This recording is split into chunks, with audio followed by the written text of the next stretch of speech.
ડાંગના રાજાઓએ અંગ્રેજોને અંદર નથી ઘૂસવા દીધા. ડાંગની અંદર આ તો ગુજરાતને હવે તો ભણેલી ગણેલી પ્રજા છે. હવે અમારી પાસે પણ બધું બહુ છે, ઓજારો છે. અમે હથિયારોની વાત નથી કરતા. તમે ગોળીઓ મારશો તો અમારી પાસે ગોફેણની બધી બહુ છે. હા, એટલે હિંસા અમે કોઈ આદિવાસી ક્યારેય હિંસા કરતો નથી ને હિંસામાં માનતો નથી. આવનારા સમયમાં પાડલિયા ગામે જે હિંસા થઈ તેને લઈને અંબાજીથી ઉમરગામ સુધી રેલીઓ કાઢવામાં આવશે. આ શબ્દો છે મહેશ વસાવાના. હાલમાં ગુજરાતમાં અંબાજીના પાડલિયા ગામે જે હિંસા થઈ તેને લઈને રાજકારણ ગરમાયેલું છે. થોડાક સમય અગાઉ ધારાસભ્ય કાંતિ ખરાડીના આ પછી ડેડિયાપાડાના ધારાસભ્ય ચૈતર વસાવા અને આમ આદમી પાર્ટીના નેતા યુવરાજસિંહ જાડેજાએ પાડલિયા ગામે મુલાકાત લીધી હતી અને હવે આવનારા સમયમાં મહેશ વસાવા દ્વારા પાડલિયા ગામની મુલાકાત લેવામાં આવશે. તો આવો જાણીએ શું છે સમાચાર. નમસ્કાર, જમાવટ સાથે હું છું પાર્થ.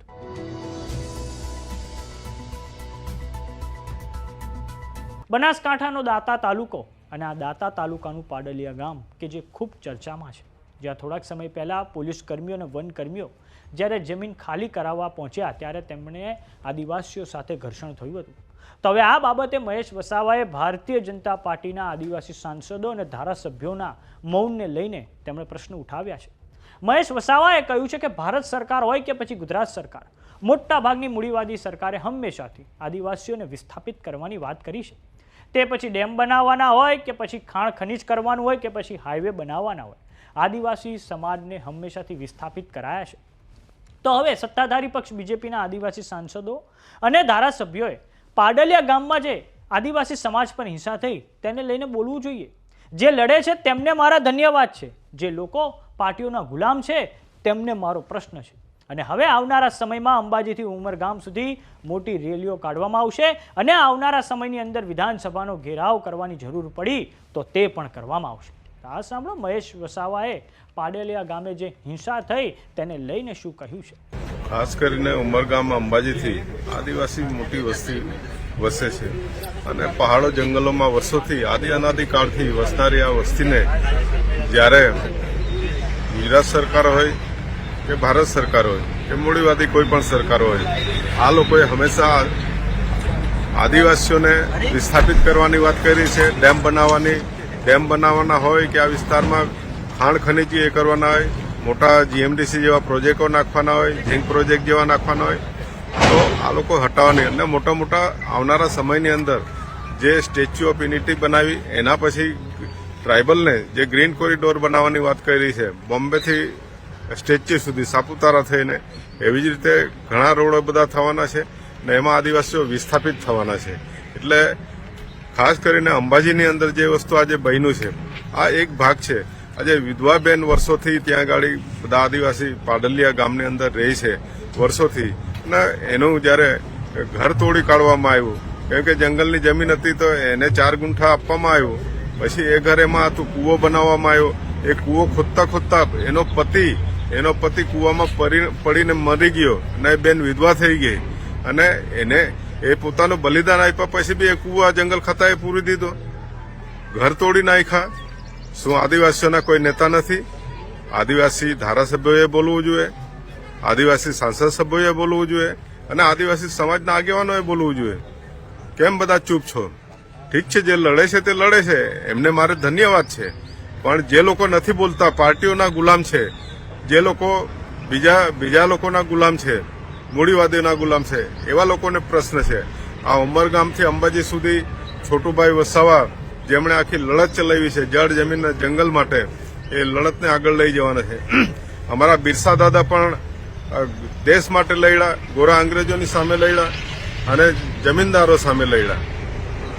એવી જ રીતે છોટુભાઈ વસાવા પણ આદિવાસીઓ માટે લડે છે, જળ જમીન જંગલ માટે લડે છે, એસસી એસટી ઓબીસી માઇનોરિટીના પ્રશ્નો લઈને ચાલે છે. આવનારા સમયની અંદર ઉમરગામથી અંબાજી સુધી આ મોટી રેલીઓ કાઢવામાં આવશે અને થોડા ટાઈમની અંદર આ મુલાકાત લઈએ છે. આ પ્રશ્નો હવે પછી ગુજરાતમાં કે બીજા દેશની અંદર કોઈ બને નહીં, એના માટે આદિવાસીઓ સંગઠિત થશે અને અમે એલાન કરીએ છીએ કે આવનારા સમયની અંદર ગાંધીનગરને વિધાનસભાનો ઘેરાવ કરવાનો છે તો અમે સાથે મળીને ગુજરાતના ઉમરગામથી અંબાજી સુધીના લોકો અમે સાથે બધા ભેગા મળી અને આહવાન કરીશું. ચાહે એમાં એસસી એસટી ઓબીસી માઇનોરિટી અને સંગઠનો અને સામાજિક રીતે જો આ પ્રશ્નો ઉકેલવામાં નહીં આવે, ત્યાં આગળ ન્યાય એમને અપાવવામાં નહીં આવે, આટલા ત્યાં આગળ આદિવાસીઓને પણ ત્યાં આગળ પથ્થરમારો એ લોકોએ કર્યો છે, ગોળીઓ મારે 50 રાઉન્ડ ફાયરિંગ કર્યા છે, ટીયર ગેસના સેલ છોડવામાં આવ્યા છે.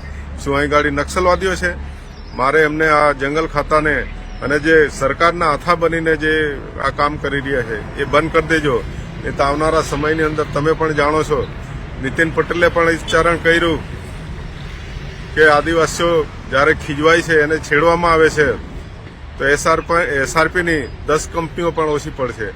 અરે સાહેબ, ડાંગના રાજાઓએ અંગ્રેજોને અંદર નથી ઘૂસવા દીધા. ડાંગની અંદર આ તો ગુજરાતને હવે તો ભણેલી ગણેલી પ્રજા છે.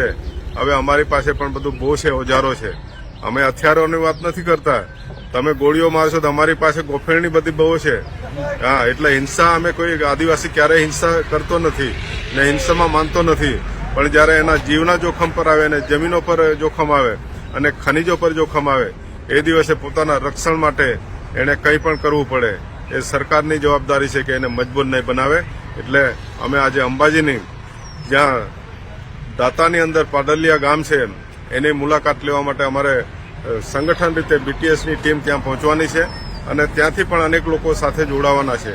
તો એમને કેવી તકલીફ છે, શું છે એ જોઈ અને આગળના પ્રોગ્રામમાં અમે આપીશું. 13મી ડિસેમ્બરે અંબાજીના પાડલિયા ગામે જે હિંસા થઈ તેમાં પોલીસ દ્વારા 27 લોકોની સામે નામજોગ અને 500 લોકોના ટોળાની સામે ફરિયાદ નોંધાવવામાં આવી છે. આ હિંસામાં 47 જેટલા પોલીસ કર્મીઓ ઘાયલ થયા હતા અને કલેક્ટર મિહિર પટેલે આ હુમલાને સુનિયોજિત કાવતરું ગણાવ્યું છે. પરંતુ દાંતાના ધારાસભ્ય કાંતિ ખરાડીનું કહેવું છે કે આ બધામાં પોલીસ કે વહીવટી તંત્ર દ્વારા આદિવાસી સમાજની જે ફરિયાદ છે તે હજુ સુધી નોંધવામાં નથી આવી.